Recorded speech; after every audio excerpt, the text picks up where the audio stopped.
مرحبا حبايب قلبي، شلونكم؟ إن شاء الله بألف خير وانتم تشوفون فيديو اليوم. فيديو اليوم يتحدث عن،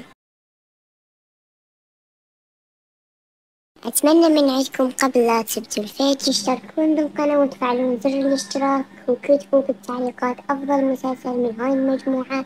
ما أطول عليكم، يلا نبدأ بالمسلسلات. أول مسلسل ويانا هو المسلسل الصيني لا أسرار. النوع تشويق خارق، دراما رومانسي قانوني. البلد المنتج الصين. الاسم العربي لا أسرار. تم عرضه ب2019. أيام العرض تم عرضه بالخميس الجمعة السبت. عدد الحلقات 45 حلقة. قصة المسلسل عبارة عن شاب يمكنه قراءة عقول الناس ومحامية لا قيمة لها يحمون بعضهم البعض. قضية مأساوية من الماضي تدور حول حادث سيارة تربط بين حياة لي شينران وجيان جيشيا. بعد 10 سنوات يلتقي الشاب الذي يمكنه قراءة العقول والمحامية مرة أخرى، وفي هذا الاثنان تشان جيشيا وتشوان هو رئيس لين شاندران الذي يتمتع بسمعة طيبة لأنه لم يخسر قضية واحدة، في حين أن تشو سيو يو زميلته تصبح منافسة قوية. ملاحظة: الدراما هي النسخة الصينية من الدراما الكورية، هي أسمع صوتك.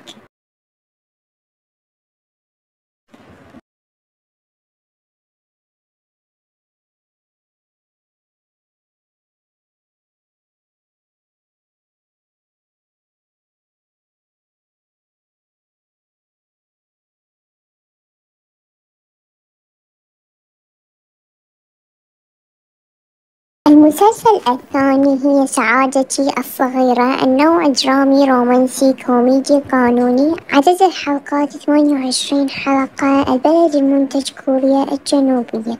تم عرضه ب2021. أيام العرض يوميا.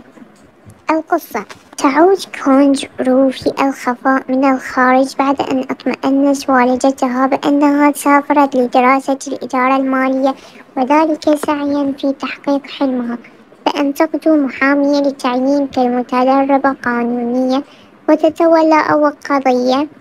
ليصادف أن تكون صديقة طفولتها الذي أصبح طبيبا جراحا، ويصادف أنه مالك المبنى وجارها في الشقة المجاورة.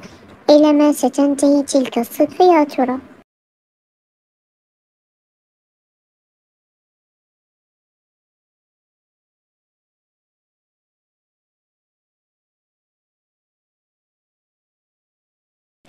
الفيديو اللي اشتهر في قناتي الثانية هو للمغني الصيني المشهور جدا والممثلة المشهورة، وظهروا في مسلسل، لكن الفيديو اللي اشتهر هو أغنية للمغني، وقام الممثلين بمسلسل جدا رائع معا. ظهروا بالمسلسل معا بعد هذه الأغنية اللي سووها. اسم المسلسل مقاتل القدر.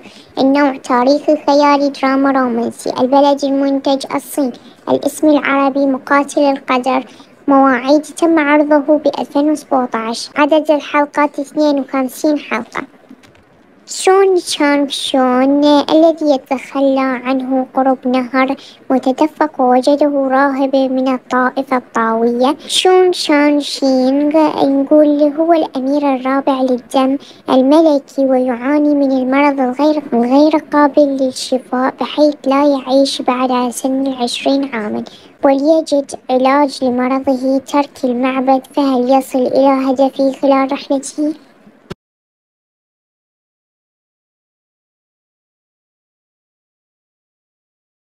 المسلسل الكوري راديو الرومانسية. النوع رومانسي. عدد الحلقات 16 حلقة. البلد المنتج كوريا الجنوبية. تم عرضه ب2018. تحكي الدراما عن سونج جي روم، تعمل كمؤلفة في برنامج راديو، وكانت تعمل هناك منذ 5 سنوات، بينما جي سو هو نجم كبير بالرغم أنه لا يقدر على الكلام بدون نص مكتوب، يصبح دي جي في الراديو. قصة دراما تدور حول صراعاته في عمله الجديد في الراديو، حيث لا شيء يسير حسب الخطة. جين تايري نجمة متلاشية كانت أكثر ممثلة مطلوبة في كوريا، بالرغم من أنها كانت في قائمة مهنة جين تاي ري في الحضيض، وتناقص عدد معجبيها والعروض التي تتلقاها، لأنها بدأت بالقلق من لا تكون قادرة على مواصلة التمثيل لفترة أطول. تحمل سر عائلة جين سوهو، حيث تحاول استخدامه بغرض استعادة وظيفتها. لي كان جو مدير إنتاج بارع جدا لا يطاق، كما إنه موهوب سيء السمعة بسبب شخصيته الصعبة وتوقعاته المفرطة ناحية موظفيه، مما أدى لنقل 7 مساعدين المنتج للمستشفى بعد أن طرد 12 موظف دي جي مختلفين، حيث وعدها إذا تمكنت من جلب جي سوهو الممثل المشهور سيجعلها كاتبة رئيس لبرنامجه. عندما تتفتح أزهار كاميليا، النوع رومانسي كوميدي إثارة، عدد الحلقات 16 حلقة. البلد المنتج هي كوريا الجنوبية، شبكة العرض KBC 2، تم عرضه ب2019. القصة تحكي دراما عندما تتفتح أزهار كاميليا. قصة دونج بي، صاحبة مطعم تدعى كاميليا، تتغير حياتها بعد أن صادفت 3 رجال وسيمين، من بينهم رجال طيب ورجال سيء ورجال رخيص.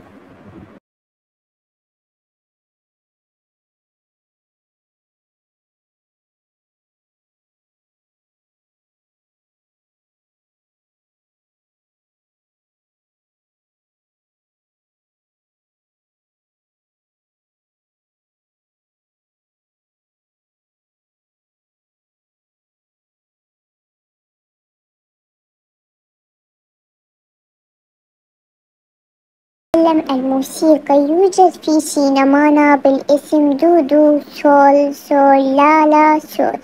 البلد المنتج كوريا الجنوبية. سنة العرض تم عرضه ب2020، عدد الحلقات 16 حلقة.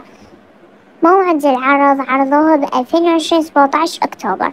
جورا، عازفة بيانو ذات شخصية مشرقة، حدث شيء تسبب لها في إفلاسها، لا تملك أي شيء الآن وهي محبطة من وضعها. لا يهتم سون وو بما يعتقده الآخرين عنه، لكن قلبه دافئ. إنه حر مفعم بالحيوية، وليس لديه حلم أو هدف محدد لحياته. يكسب المال من خلال العمل في وظائف بدوام جزئي. تلتقي جورا وسونو في أكاديمية البيانو الصغيرة الخاصة لالاند في قرية ريفية.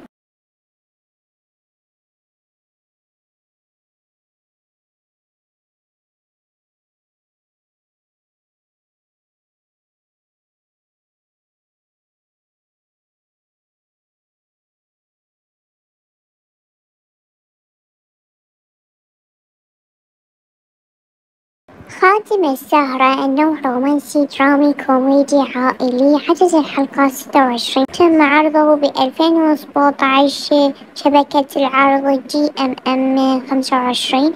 البلد المنتج تايلاند. القصة الوحدة هي الأفضل هو شعار سيدة متحررة اسمها وان بيتش، وهي محررة في مجلة الأسرة اللطيفة، والآخر هو صاحب محل الزهور، حيث أن كلاهما لا يؤمنان بالزواج. وفي يوم ما يلتقان في الزفاف ويمسكان بباقة الزهور التي ترميها العروس في نفس اللحظة، وبعدها يصبحان صديقين يشتركان نفس الصور عن الحب والزواج. لكن ما الذي سيحدث عندما تبدأ المشاعر والأحاسيس بينهما؟